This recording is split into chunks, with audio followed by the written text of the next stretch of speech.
Welcome to Building Your Leader Brand. Today on the show, Bob is speaking with Judi Fox.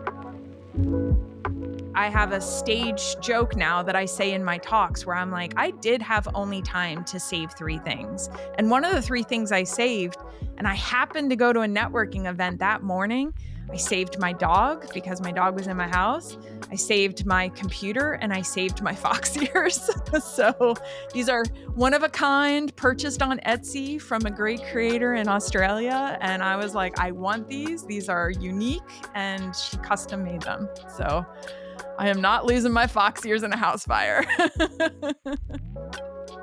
Hi there and welcome back to Building Your Leader Brand. My name is Bob Gentle and every week I speak with incredible people who share their secrets to building, marketing and monetizing their expertise, intentionally growing a unique personal brand and the mindset you need for your business to grow and thrive.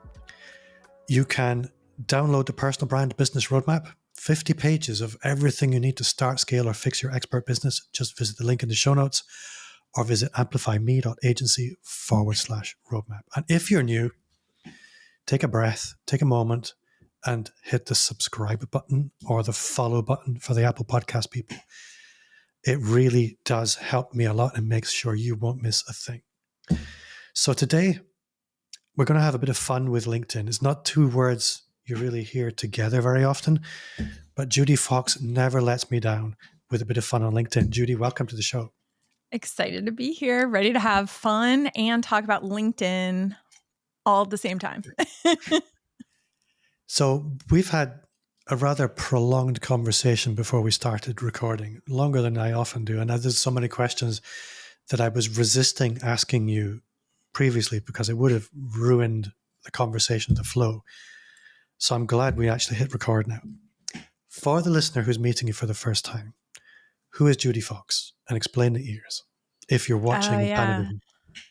So my last name is Fox, hence the fox ears and the fox in the woods scenery behind me for anyone listening in. The leaning into my last name was a journey. So I will say my career starts as a chemical engineer. I point that out because I have a very engineering mindset that you'll hear throughout this conversation. I'm going to reverse engineer things. I'm going to break things down in that kind of engineering mindset. It's drilled into me after being in the engineering space and project management space for over 20 years. Getting started on LinkedIn really goes back to losing my job in the 2008 crisis. My job got eliminated and I found myself navigating what do you do when you need to figure out the next income, the next phase of your career. And that made me realize I love networking, love being on LinkedIn. I started my own engineering consulting business on LinkedIn. So leveraging that platform, understanding that platform naturally turned into companies starting to ask me, wait, how are you doing what you're doing as a small business? Can you come and help our small business? Can you do a workshop? Can you start doing consulting with us? And so that's how I got started. I started primarily, my first several clients were all small engineering consulting firms, around 100 employees or so. And what do your clients look like now? How does your mix actually shake out? I would say I tend to work in the creator economy adjacent. So I've worked with people who have large YouTube accounts. I have podcast focused clients who are working on sponsorships. One's people who run events and they want to sell tickets and get sponsors. I would say still small businesses, but not necessarily engineering firms. I still every once in a while will have an engineering client come through. I know what they're talking about. I've had some venture capital clients that come through that make a lot of sense for LinkedIn, especially because getting a seat at the table it involves showing up on LinkedIn as that thought leader that people talk about wanting to look like. And then I show them, well, what does that actually look like? How do you position yourself as somebody who wants to open up the door to conversations, but you also don't want to look desperate for conversations. You don't want to look like you have so much time on your hands, you can just dilly-dally on LinkedIn. That's actually opposite of what a lot of accounts should be doing. So a lot of LinkedIn experts will say, here's how to look, but they're coming from a LinkedIn expert perspective. Whereas if you're running an engineering company, if you're a head of a venture capital fund, you may need to look like you don't have that much free time to just be quote unquote hanging out on LinkedIn. Whereas a LinkedIn expert may have time because that's their full-time job.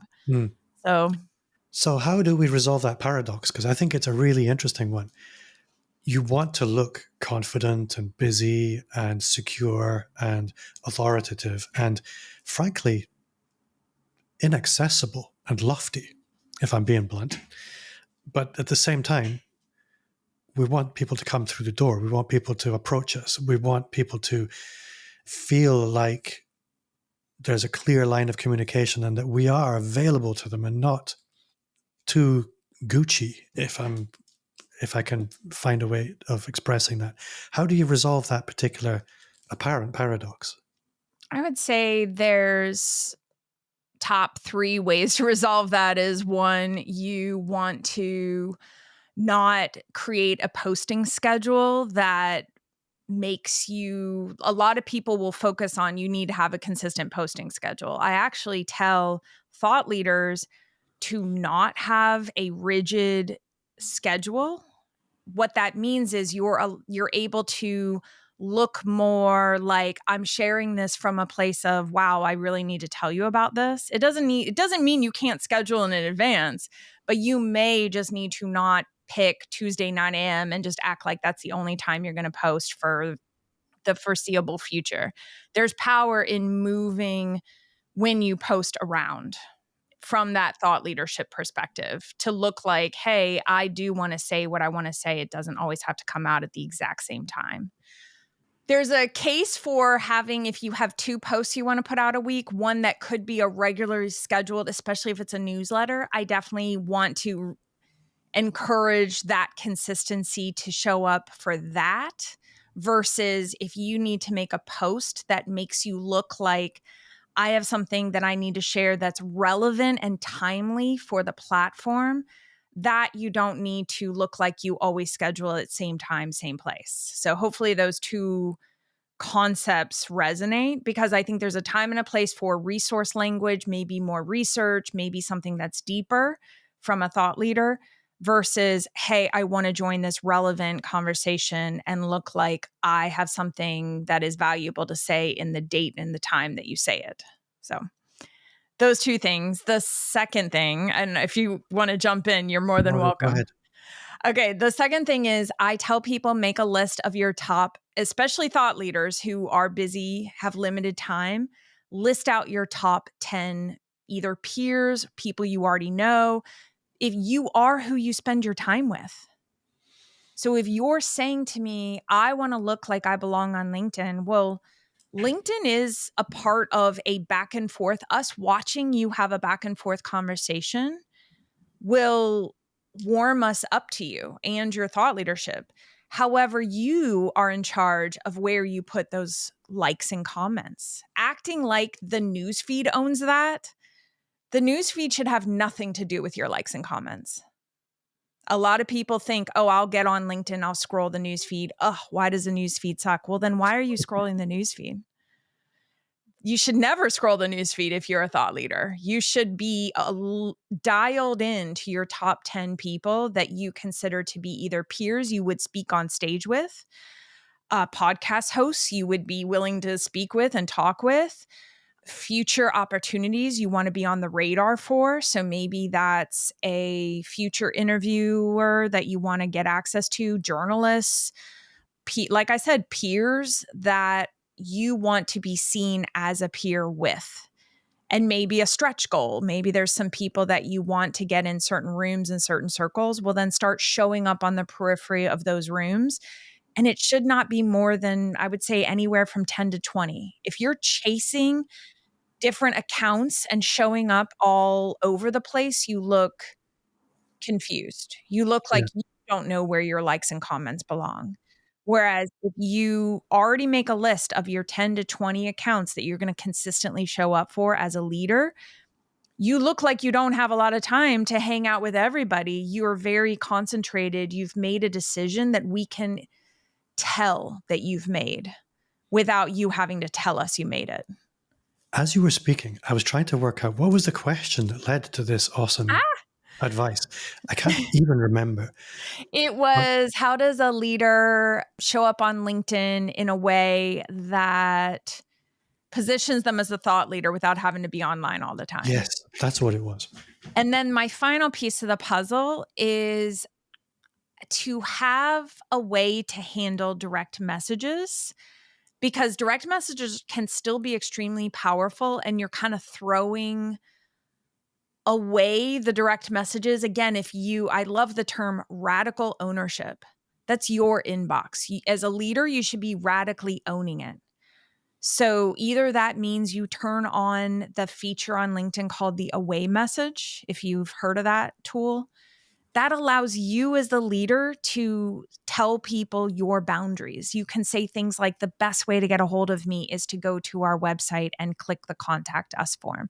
The best way to get access to our next upcoming projects, you get to pitch yourself. They're coming in to pitch you. And as a leader, if you have a book, if you have a podcast, if you have something you're trying to push out to the world, push back. Just say, thank you so much for your message. I really appreciate it. My team will review. And in the meantime, here's 3 things. Because we understand as a leader, you should actually be in a place where if your team is saying, hey, this is a great one-on-one person you need to actually talk to, they know to elevate that. And it's not really going to hurt any relationships, especially if it's written in a professional way. It's written with kindness and it's written with intention of saying, hey, I got your message. And we're going to review to see which ask this is, basically saying, is this? And then on the back end, you have a decision tree. You tell us, okay, your team knows, message comes in. This is a personal connection to you that is in your top 20. Well, then yes, that gets routed for you to handle and directly something for you to deal with. Now these other ones, this is a potential client. Okay, they go into the client funnel. Where do they start? What's your starting point? Maybe that's a one-on-one call with somebody on your team. So I'm going to recap those 3. I think the first one was use your schedule to make yourself look a little bit busy and maybe a little bit more dynamic in the way that you're creating content. So it doesn't look like you're just sitting there creating content all the time. Correct. The second one was, don't be a consumer, be a creator. But if you're going to consume, be very intentional about consuming your peers. And one of the things I noticed on your website was something I thought was very cool, which was creating your own custom newsfeed, which I thought, that's proper voodoo stuff. One of the things that I hear people talking about again and again is you need to be engaging. But that is very weak advice. It's very vague. What you described there is be very intentional and specific about who you engage with so you can train the algorithm. This is my people.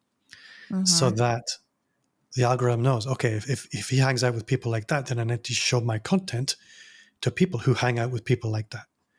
Again, that's really good algorithm training, which answers a lot of questions for me personally, which is why you're here.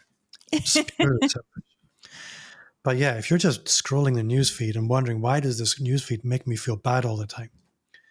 Don't do that. And then the away message, I was on the receiving end of that recently, and I thought, that's so clever. I think, how many times do you get DM'd? Which for me it's quite a lot, but for you it must be all the time. The more you build your profile, the more the net effect of that is people want in your inbox. Yes. But if you can use the Uno switch card, that's really quite powerful. I love that. Yeah, I'm going to mention an account. Her name is Madeline Mann. And she is somebody that I will every once in a while check out her away message. I'll shoot her something saying, checking your away message. And she loves it. I love it. But obviously, I'm giving her a shout out because I thought her creativity for how she leveraged that was very, like, she wrote things like, my inbox is a jungle. I would love to see your message. Here's the best way. Here's your next step to make sure that your message gets seen. Yeah. Because it's honoring the fact that she may not be spending all of her time on the LinkedIn DMs. And I think that's a valid boundary to have for a creator. And I think we just sometimes need to sit down and say, what are my pain points? Is my pain point scrolling the LinkedIn newsfeed? Well, then stop that pain point. Like, why let that continue? There's solutions. And so again, that goes back to my engineering mindset. I will always hear that pain point conversation and just immediately go, well, there's got to be a solution. There's always a solution. In the age of AI now, there's even more solutions, and the ability to build your own tools to make your own solutions, it just blows my mind. Well, I'm not going to get into how to do that, but if you yeah. have a look, in the show notes, there will be a link for, I always ask the guests, give me a link for where you want to send people. And Judi has a couple of resources, one of which is how to build your own custom newsfeed, which Yes. I will be doing. I've seen some other ways of doing this, but yours is way simpler. Oh, good. So I have really like. I love the number 3. I like to just be like, there's only 3 things you got to do. I love that you also think that's a great, our brains can handle 3 things. And so it is just 3 steps to building your own LinkedIn newsfeed. It is simple. So where I'd like to go next, I do want to talk about AI. I'm going to push that conversation ahead a little bit. Before we get there, I think one of my first questions was, and you'll experience this all the time, when you're speaking to busy people, a lot of the time the reaction to LinkedIn is, oh, the newsfeed is so gross. It makes me feel bad about myself. It makes me feel all these things. We've addressed that, custom newsfeed. Yeah. I want to move on to the next thing, which is busy people want results. And those results are often focused on lead generation. And there's all kinds of nasty, pushy ways to try and generate leads, particularly through the DMs. But I'd like to look maybe at some more subtle, elegant ways of inviting people into our world in a way that they come to us rather than us having to push ourselves on them. Is there any advice that you might offer people so that we can maybe signal our availability rather than having to desperately ask people to work with us? Oh, I love that, because the way that I'll start is I'll say public conversations are going to convert to private conversations. So how you treated us in public, how you treat another person in public, even me and you having this public conversation that goes out to the world, shows people that both of us are good communication partners, that somebody could reach out to, book a call. So all of that is necessary. And the next step is to build out that profile that allows you, so we can take this interview, we can post a clip, we can post a screenshot, and we can say at the bottom of any post, PS, head over to my profile to make sure we stay in touch, or head over to my profile to start the process of seeing if we're a good fit to work together. Here's who I work with. Are you one of those people? It can be very light. I think when we try to explain ourselves, explain our business, over pitch ourselves, we don't allow the feeling of a consumer that loves to feel like they found something. And I think about even my own shopping mental experience of being like, I found this diamond in the rough. I found this coach or this expert who I love. And, maybe they're popular, maybe they have a lot of followers, but at the same time, there's still a feeling sometimes that they can intentionally set that makes you feel like, I was able to take the decision to spend more time with them, or I want to intentionally get access to the more things they have. And I think sometimes we think we need to deliver that on a silver platter, but I don't know about you. I like a good scavenger hunt. I like a good puzzle. And I'm not always saying that you have to make any of your customer journeys a scavenger hunt. However, people try to say something is exclusive, but then they actually just put the link right there. That's not exclusive at all.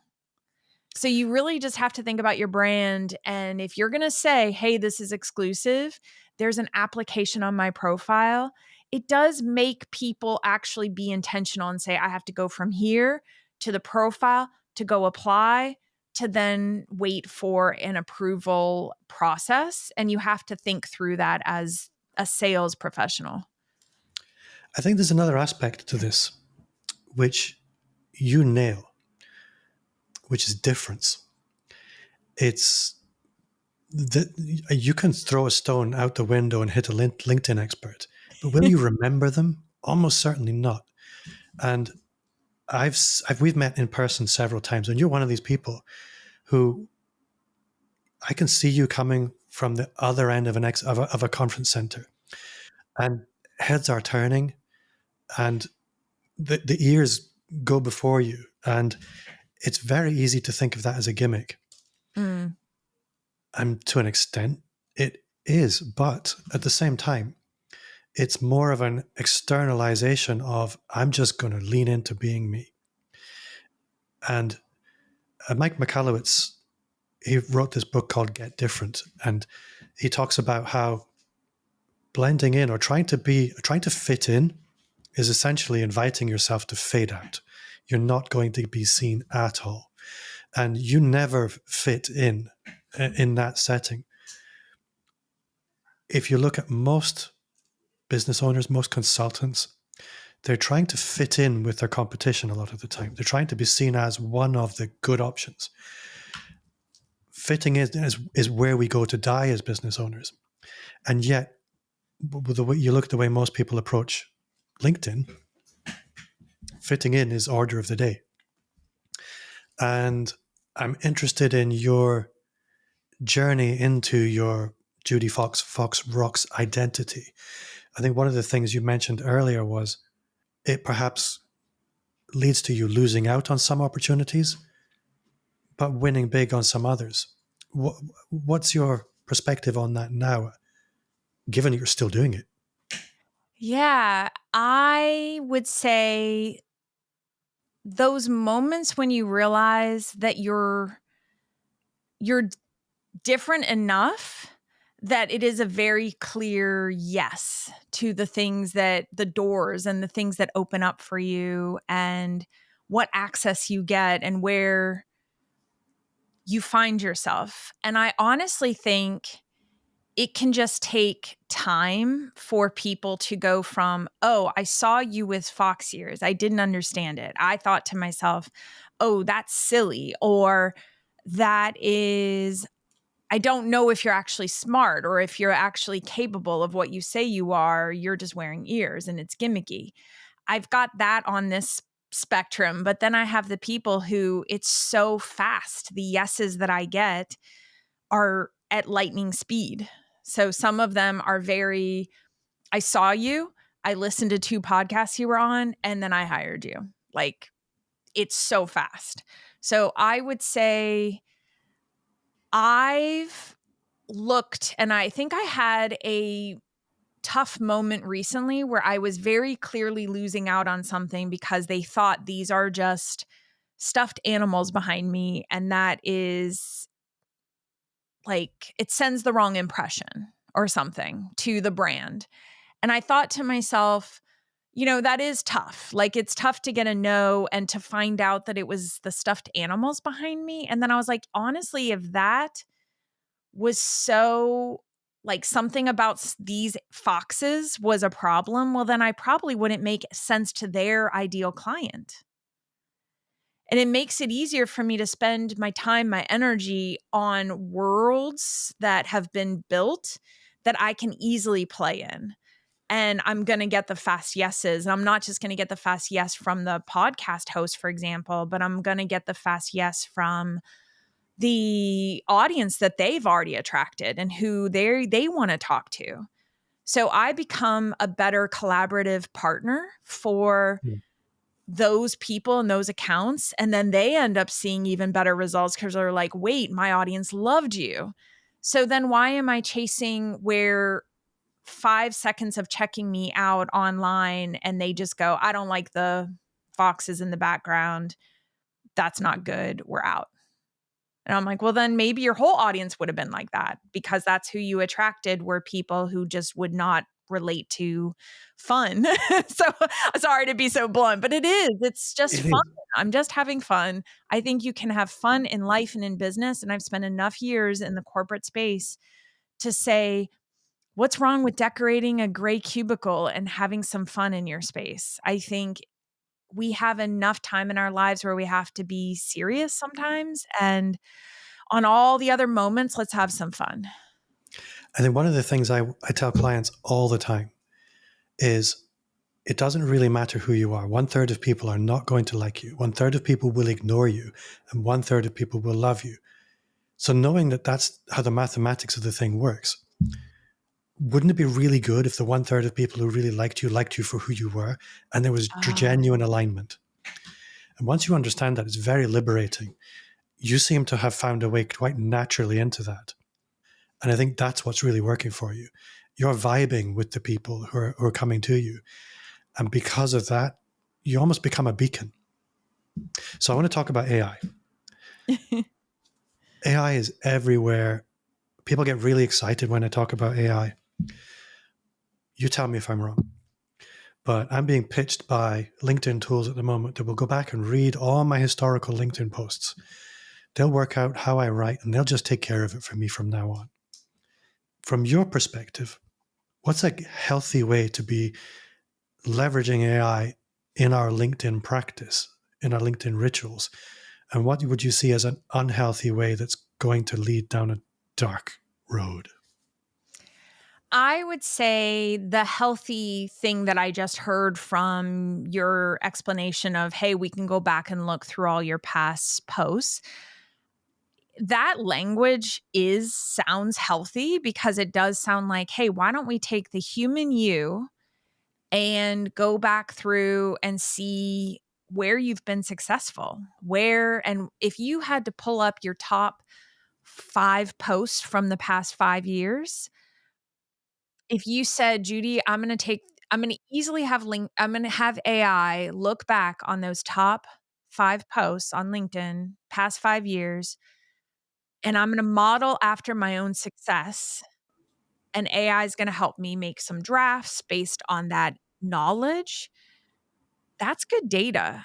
So AI being based on your own data, on your own journey, on your real lived experience, I don't see the downside necessarily on that, as long as you don't necessarily just blindly copy and paste what AI creates, and you have put some thought into making sure it's right, it matches, it does actually embody the formulas or the branding that you've put out into the world and how you write, and doesn't change you.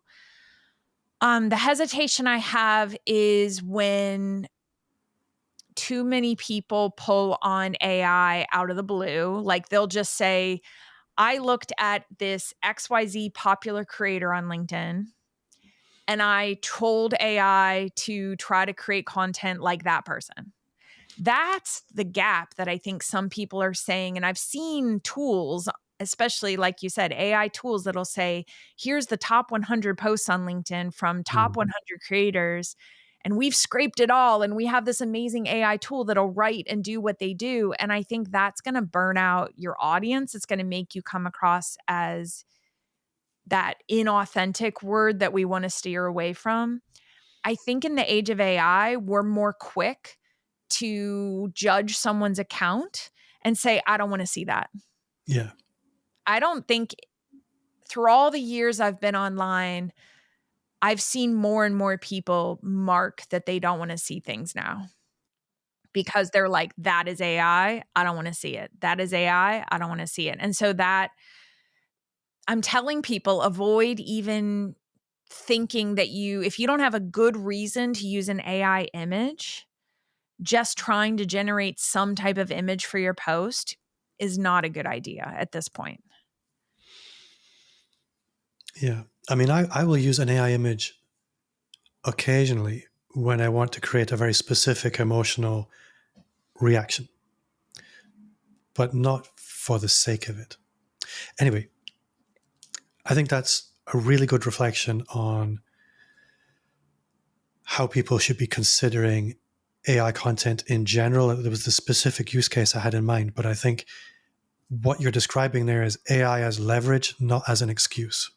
Would Yeah, be I the think I've said AI to amplify. I don't know why that yes. has to have a Southern accent, but AI to amplify I'm going to be clipping that. That's really good. with the little like I might have that playing on my website as soon as people load it up. That would be really good. AI to amplify. So, time is burning. Let's look at the three things. So, every week I invite guests to share three things that people can just go and take action on. Sometimes it's a book, a mental model, a mindset, a hack. Doesn't matter. It's all up to you. What are your three things? Thing number one, Judi Fox. I'm going to double down on build your own custom newsfeed. I know we already talked about it, but if I don't say how important that is for your time and energy, pick 10 to 20 people that you wish you could get on their radar or you're already peers with. Pick me and Bob. Oh, really? Yeah, exactly. So, but like I said, it's just stay consistently commenting on the same people. So that is number one. Number two is I don't steer too far away from the natural tools. I've actually, because of AI, I've started journaling more and writing things down. It's almost like I want to go back to the 90s or something. Like, I'm like, bring back mixtapes and bring back regular old fashioned phone calls. But I think there's a case for almost reversing out of AI to be like, okay, there's all this AI, there's all this, but what can you do that is the complete opposite of AI? And I actually think you're going to win. People are craving connection and things that they missed out on, especially because of the pandemic. So I feel like I've swung in the direction of what can I do in person? I just signed up to be a mentor to some local college students and to meet up with them in person. So I think there's this case of human, I want to be with people. I don't know what tip that is other than like do the opposite of AI aggressively. Well, I really like this because AI invites us to not pay attention. And a lot of people are using it as a way to avoid actually being creative. And if you're not using that creative muscle, you're also not experiencing the joy of the results of that, which becomes a kind of virtuous cycle. The more you create, you get feedback, you build relationships, you learn. If you're using AI as an excuse not to do these things, you're not getting that feedback loop either, which I think is really important. And connection is a big part of that. Yeah, I was going to say on the path of creating, I guess, a wish list of things that I wish, you don't realize what you want until you sit down. And for some reason, creating a goal list anymore for me is really difficult. I like creating wish lists because I'm like, oh, I wish this was something. So I think years ago, I wrote that I wish that when I went and did any kind of therapy or any kind of talk therapy or something, I wish I had somebody that I could go on a walk with and talk with. Mm. And then that wish came true and I found somebody. And it's funny because a lot of times we think these are the things I want in the world. And a lot of times other people have built or created them and you just need to create your wish list. So maybe that's my third one is just walk around creating wish lists because it doesn't mean it's going to come true tomorrow, but I've just constantly sat down and said, I have these wish lists for life that I wish was either happening in my life. I wish was true. I will kind of mention that I had a house fire not that long ago. And that does kind of put in perspective that you can have all the goals in the world, but in one day, you can see your life completely go from I have a home, I have a bed, I have a house, I have stability to I am living out of a hotel and I lost everything. And that is overnight. And I would say I went from I can create goals and things that I'm working towards to now my mindset is, like I said, I have wish lists. Mm. And I don't know if that resonates with anybody, but I think in times of uncertainty, some of those mini shifts help move your life forward in that positive way without over promising. Like I had a hard time living with like any cognitive dissonance where I am currently in pain because I just lost my house. I am not in this mindset to create this amazing goals for 2025 at the time, or even 2024. But now I've resonated with like, how can I lighten that feeling? How can I make it feel more joyful? Again, back to why would I not, if I wasn't here tomorrow, why would I not wear the fox ears today? What would be the reason at this point? And it's funny because I joke, I have a stage joke now that I say in my talks where I'm like, I did have only time to save 3 things. And one of the 3 things I saved, and I happened to go to a networking event that morning, I saved my dog because my dog was in my house. I saved my computer and I saved my fox ears. So these are one of a kind, purchased on Etsy from a great creator in Australia. And I was like, I want these. These are unique. And she custom made them. So I am not losing my fox ears in a house fire. It's a great story. I think what I like about, we all know the importance of intention. If we're really clear about our intentions, we're far more likely to take intentional activity.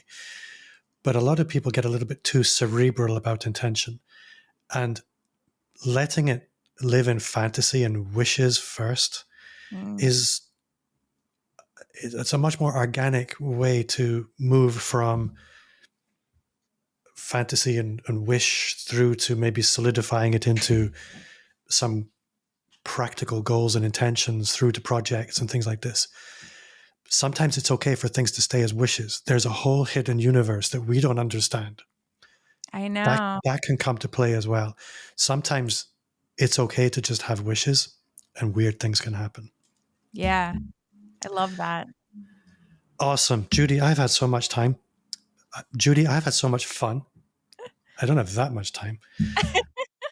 This has been really useful for me, honestly, genuinely useful for me. You never fail to deliver. If people are listening thinking, I need a bit more Fox in my life, how can they make that happen? The best way is to go to LinkedIn. I have a follow Friday that I will follow people back each week. So I will check you out. I will see that you followed me, I swear.